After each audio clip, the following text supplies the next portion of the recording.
Churchill glare. You remember that? You remember that story? No, I don't remember the story at all. But you remember Churchill. I remember Churchill. Well, he's got a glare just like Trump has. Oh, really? It's great. It's a great picture. And I have a book of our friend who recently died. Hang it. Jeez, I can't think of her name right now. Our officer of the submarine and officer of the ship.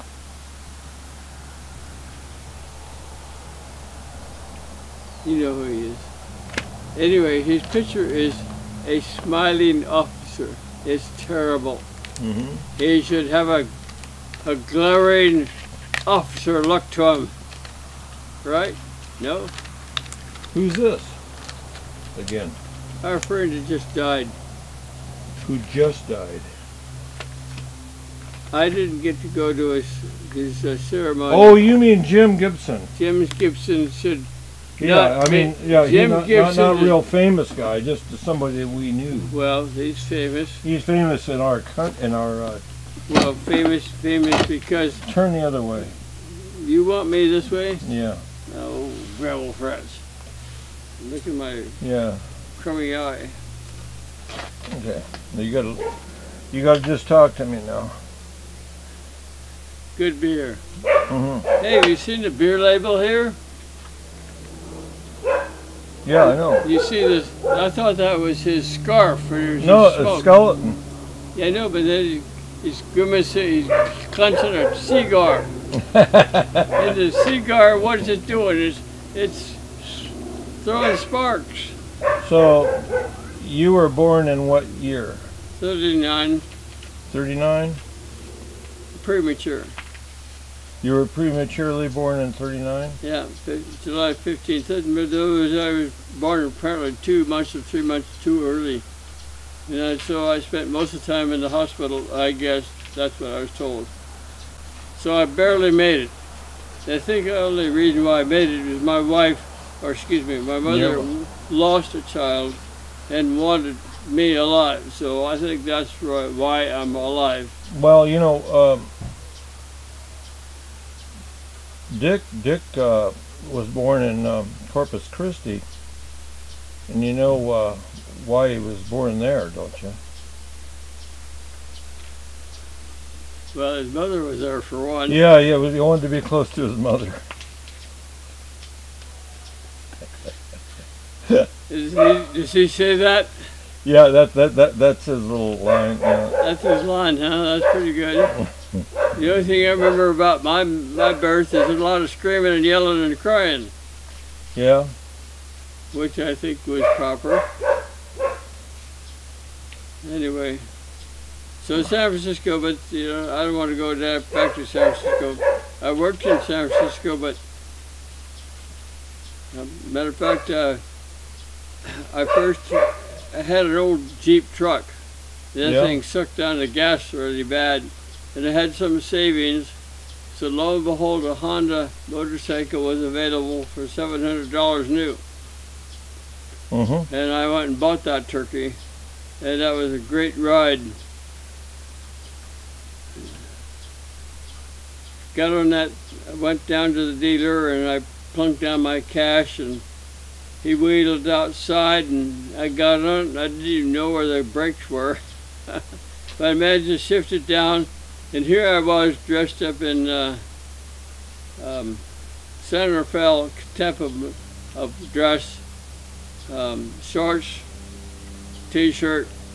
So I went riding out to the coast, and I froze to death. And you froze to death? Yeah, the coast was foggy. Anyway, I turned around and came back in there, but it was running kind of crummy, so I took it back to them and they had to fix it. But that was a great ride. What year is that?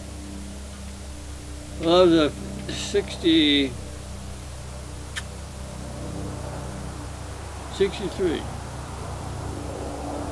Before that, I rode out to the coast on a Lambretta motor scooter and camped overnight. A Beretta, Lambretta. 5 horsepower motor scooter. And this was a test of what I needed to do when I drove that motor scooter back to Denver. You can't do that anymore. It's underpowered. Mm-hmm. You're not allowed to do that sort of thing anymore.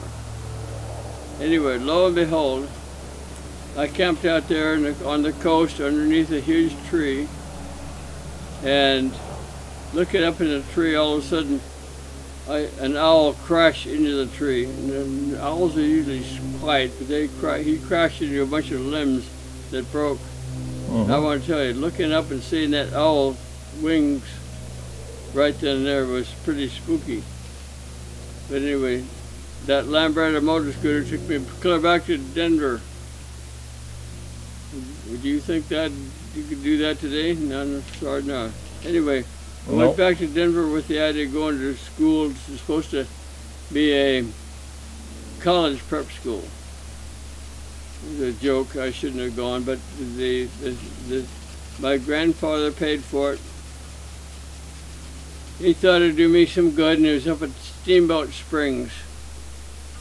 And it was a cold area with lots of aspen, and it was a horrible place simply because they only had 1 hour for study hall. I had 6 subjects of high school, and then I couldn't, 1 hour in study hall wasn't enough, so I'd get up at 12 o'clock at night, go down and go to the library and study for the rest of the night. And that was forbidden. I was forbidden to be in the library because that was the teacher's lounge. What a horrible place. I mean, to think that you couldn't go to it just drove me crazy. They didn't give you enough time for study hall, and then they forbid me to be in the library. Can you think of anything worse? But the key to that whole place was because the spring thaw in the Rocky Mountains was horrible. You're dealing with mud. So the whole school packs up and goes to Mexico. That was the draw. I wanted to go to Mexico. I wanted to go and see what Mexico is all about. And so I volunteered to go to this school with the idea of going to Mexico. Well, the worst thing about what Mexico is, it's no place for a gringo trying to do homework or study. There's no library down there. There's no books of English. What are you going to do? I mean, where are you going to get any reference books? They had one reference book for the so-called senior class, and I very rarely got hold of this reference book. And lo and behold, this reference book was talking about Hitler.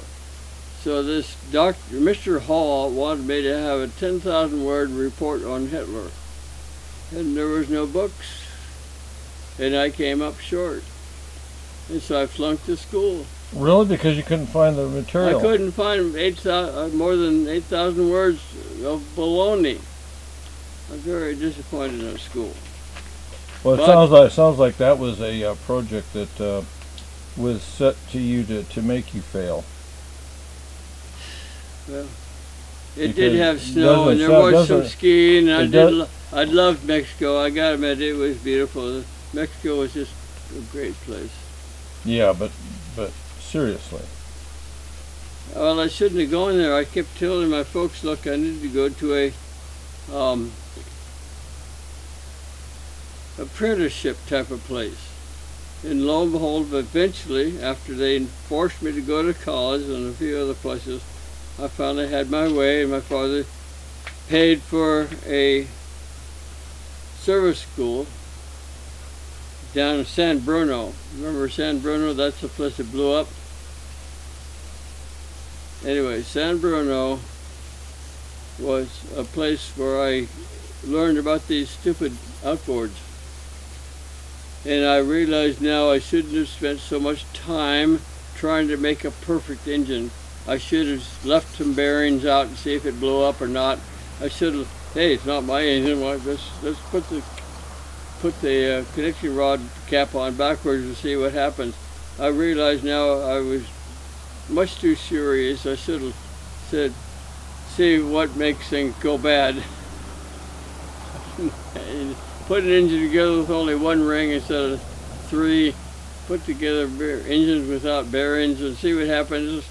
But I was just too honest. I spent lots of time making it perfect, and it didn't really work that well. But I was happy. I finally got to a service school and I learned a trade. And where all this started from is from a neighborhood up there in Tiburon. Gave me an old junk outboard. There, it's yours. Do what you can for it. So my father was very nice about it. He chased down parts for me, and I managed to get that thing running. And lo and behold, it was a 57 Scott Atwater, and I made it run nice and beautiful, and I traded it in for a bunch of helicopter tires. Now what are helicopter tires doing? Well, lo and behold, they're 16-inch rim and about 12 to 16 ply, and I pitied the poor guy that had to put them on my Jeep rims. But anyway, the big helicopter tires were put on the Jeep rims of a Jeep that I found in, half buried near the post office that I worked in at. And I wished I'd kept that Jeep because I replaced everything on that Jeep except the frame and the body. The glass. Oh, I guess I didn't replace the dashboard. Can you imagine replacing everything else? Gas tanks, radiators. I can imagine it. I mean, That's what I've been doing lately.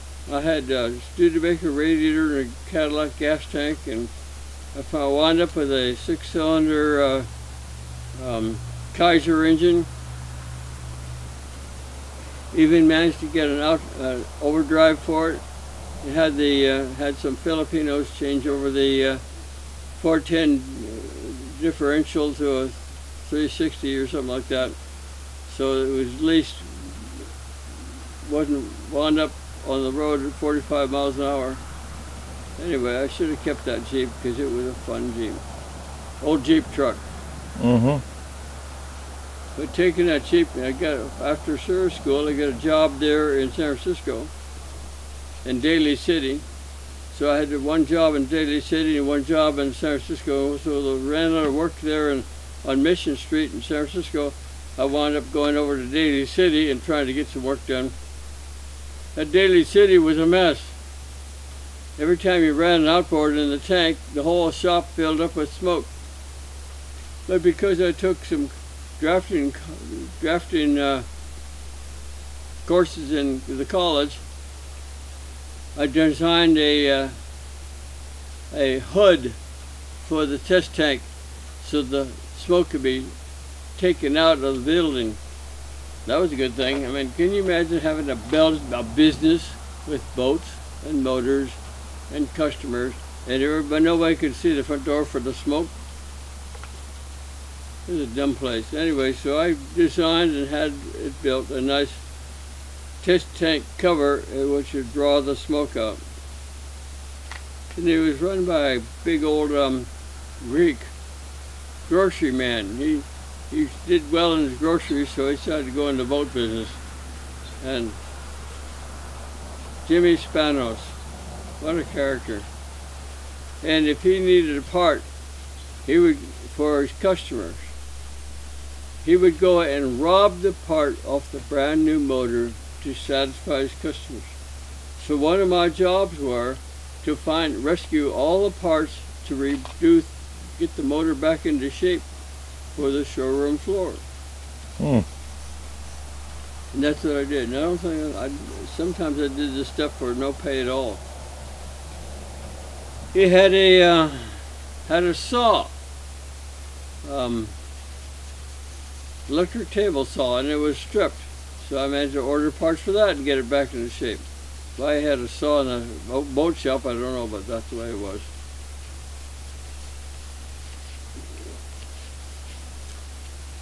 So this Mr. Minnie had the other shop on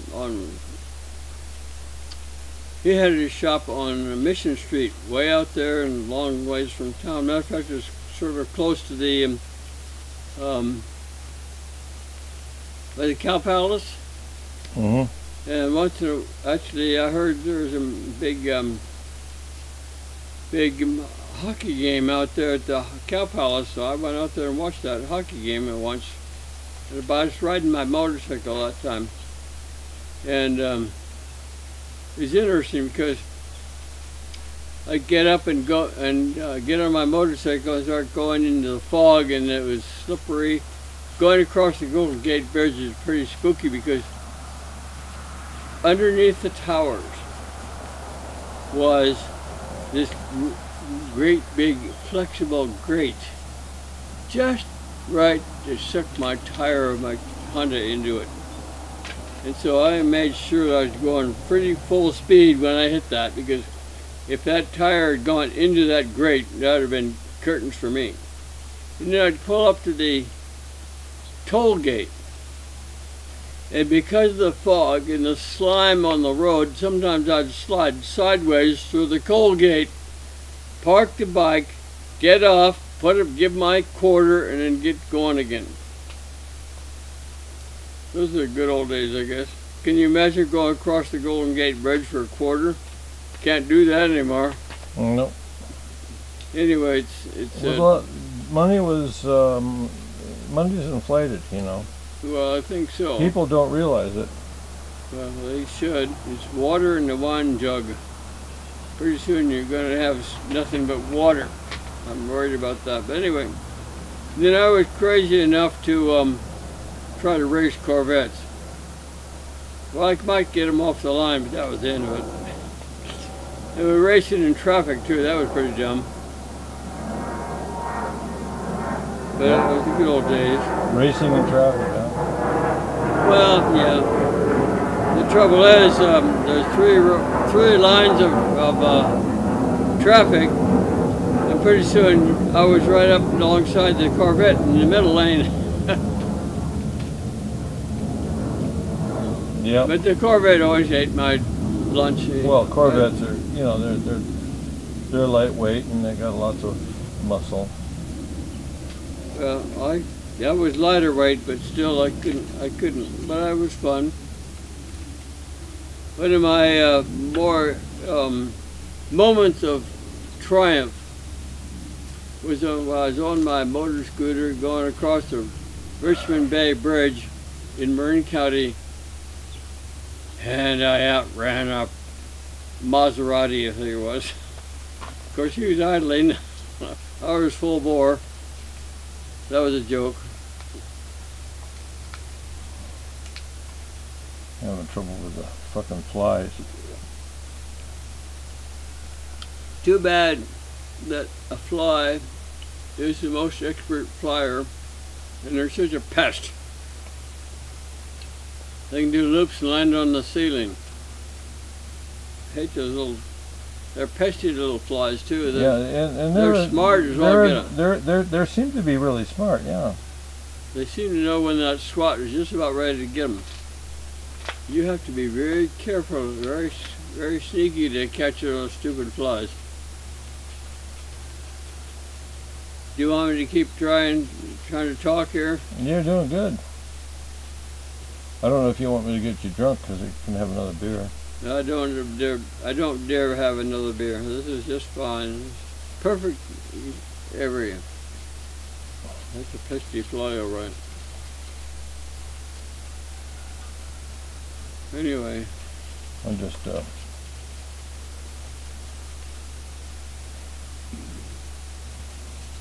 one of my hairiest incidences of my life was... This is not as good as I want, but you know what? It's you. Well, that's amazing. Anyhow, the hairiest incident in my life was after I got a job up in Oregon, up in Eugene. Took my Jeep up there and parked it. Then when I had time in the wintertime, well, I guess it's fall, I got on the bus and went back down to Marin County where I had my Honda motorcycle parked in my father's garage. They loaded that up with camping gear. I don't want to do it anymore. I think I had a beer and I shouldn't have had a beer to start with. Yeah, that's pretty good. It's okay. It's okay. Sure enough, that has a Morton look to it. Yeah, that's Morton. Well, I think it should be a little longer in the face, but that's okay. Good thing I shaved. Yeah. Anyhow, one of my more interesting incidences took me a long time to figure this out. Here I was on my camping gear on my I gotta do this. 250 Honda. There we go. 250 Honda, and I was going up the coast from San Rafael. I was going up 101 through the redwoods. Mm-hmm. And back then it was a twisty road all through the redwoods. Mm-hmm.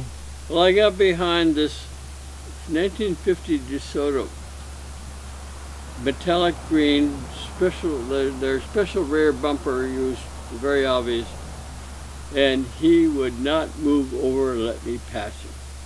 And I was not crazy enough to pass him in a blind turn. I know those people do that, but I wasn't about to do that, especially since I had a load of camping gear. But was he going slower than you like? Of course. Okay. And he'd speed up on the straights and Oh, I slow down the gotcha. curve. I gotcha. And I just couldn't, if he'd just slow down on the straights, I could pass him. But he wouldn't do that. So I was doing something wrong. I was building up a very great anger. Get out of my way. My Yeah. horn wouldn't do anything to him. My headlights wouldn't do anything to him. And so I should have just parked it. He said, okay, I'm going to stay here, and he's long gone, I'm going to rest, and then I'll go my way. So it's headed up towards Eureka through the redwoods. Anyhow, I was building up a burn. I was angry. I wanted to get around this guy in the worst way I could. So all of a sudden, the lights come on. I can see the light coming through the trees in the road ahead of me, and I dumped it 2 gears down, and I redlined it, and I went screaming past him, and next thing I see is Tawny hide in my headlights full on the side of a deer. The deer jumped out? Deer jumped into my path, and my headlight was full on his body. So what happened then? I should have died. So what happened? I mean, how big was this deer? Didn't matter. I was so fast. I didn't even let up on the throttle. I didn't hit the brake. But the car's still on map. I passed him. I passed the car, and I was scanning around him, and all of a sudden there's this deer in front of me. Yeah, but did you hit the deer? No. No, you didn't. I went through the deer. Went through the deer. Well, how else could I closed my eyes, and the next thing I know, I'm in a downhill turn, and I leaned just right. I was going full bore. So you killed the deer? I went through the deer. No. I had to. You killed him. I had no. I want to explain. I should have been dead. I want to know. Yeah, you hit him head on.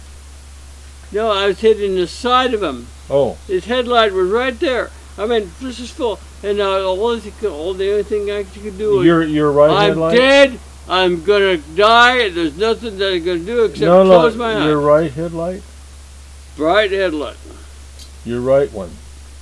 So the headlight was on the side of this deer. I couldn't see anything else except okay, so you might have just nudged him on the butt or something like that. It took me 50 years to figure it out. But he was in the middle of a jump. He jumped right in front of me. He was ready to jump again. I went between him. I went underneath him. Maybe, yeah. You went underneath him. I had to. Well, there you go. Either that, I went through him. Well, don't let it bother your conscience. You're still alive. It took me 50 years to figure it out. He was in the middle of a jump. Anyway, you take this one for yourself because thank you. I will. When I do the good one, I'm not going to give it to you. Wow, feed it to the dog, huh? but I think your face is longer. That's what the problem with this one is. In the paper contour, it's hard for the pencil I was working with. I should have gotten a hard. Next time I do one, I'm going to do. Oh, you know what? I saw something. Why don't you put your name on it? I did. X-Man.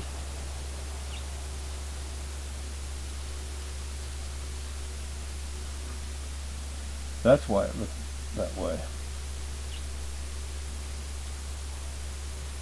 It's not as good as I can do. I realize that. But I will do a better one. I want to do a better one of you. That's in my. I sure do. Thank you. You called up the other day. That made my day.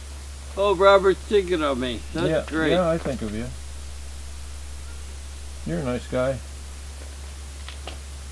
Yeah, that made a difference. So you made your face longer. That was good.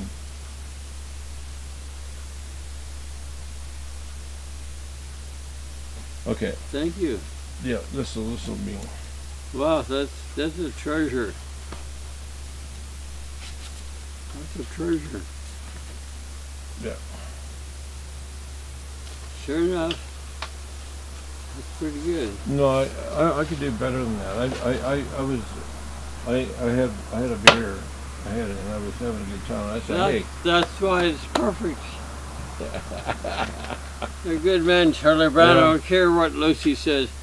Okay, I got to do this. You got yourself a chore here. See, I forgot this part right here. I don't always see right when I've had two beers, or I've only had one beer, but that's a good beer. It's worth 2 beers. So anyway.